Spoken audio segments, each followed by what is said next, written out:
What's up, guys? It's Drac, and this is the Adventure Force Enforcer. Now, this is the flagship of this line.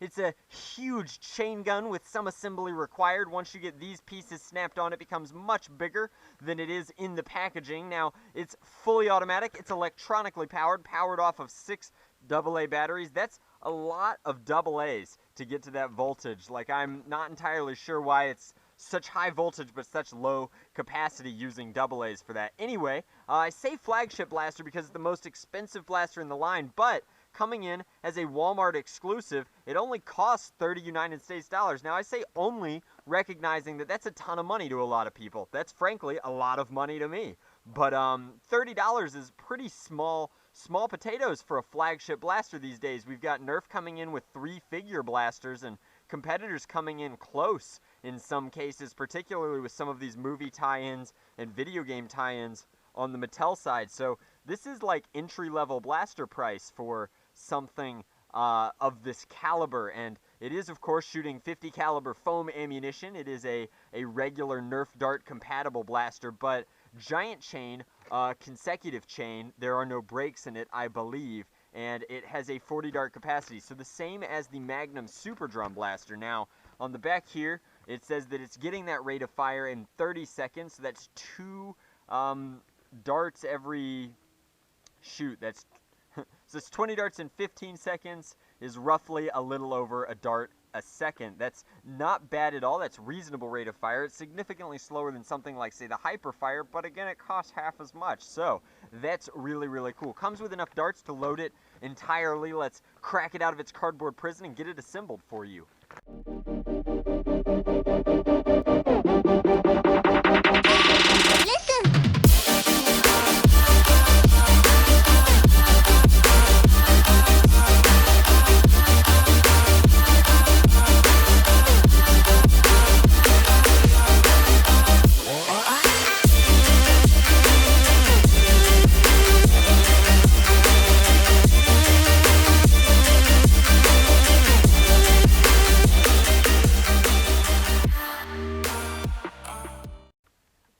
Alrighty, guys, so that's how the blaster goes together. We went ahead and loaded it all up with batteries. Now, this pusher here, I'm not entirely sure what it does yet, but flipping this on lets you know that we are, in fact, rocking some flywheels going through here. That seems to be the manufacturer mode of choice for anything that has to be semi or fully automatic.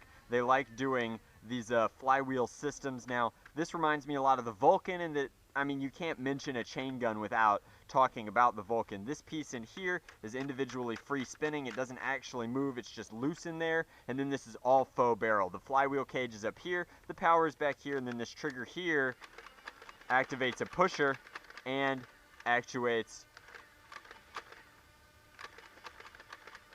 Okay.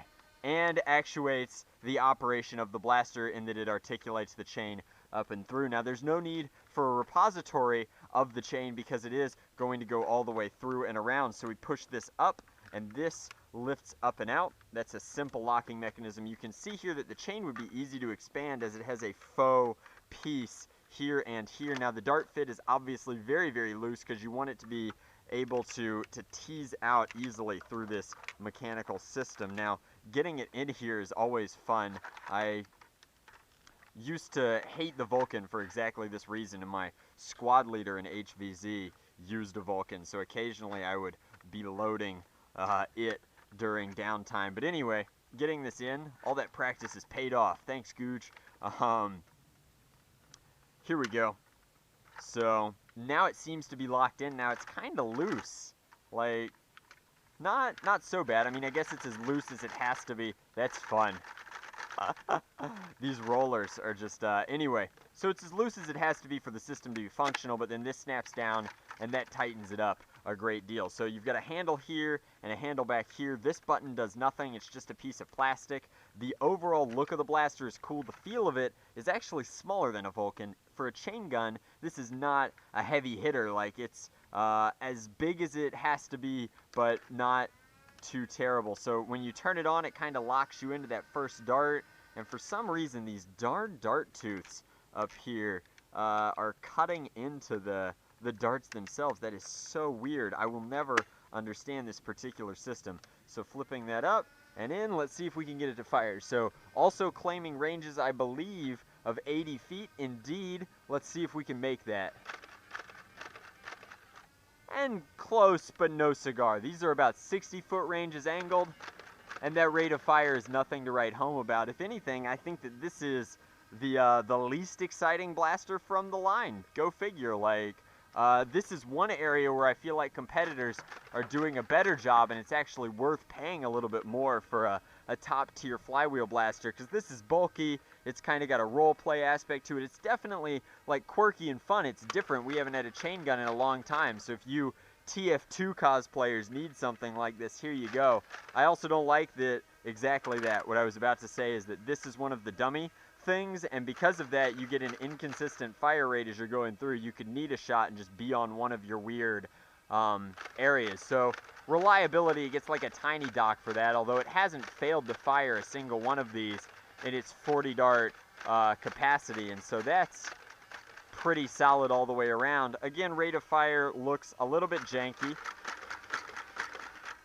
but is not the end of the world. It's actually very quiet for a flywheel blaster, although it is awkward to hold. Just holding something out in front of you like this is awkward. Holding it closer to you is better, but then you run into the chain catching on your clothes or other appendages, and I'm just not entirely sure how practical this blaster is. It's definitely practical, just like it's tactical, but it's certainly not tactical or practical. So I'm going to give this one like a half thumb. It is a flagship blaster at a very reasonable price point, coming in at 30 United States dollars, but this isn't for me. This definitely is not a performance blaster in any aspect, so it's not my style, but I could see how it could definitely be fun for younger enthusiasts or people who are looking for this aesthetic and haven't gotten the chance to get their hands on a Vulcan.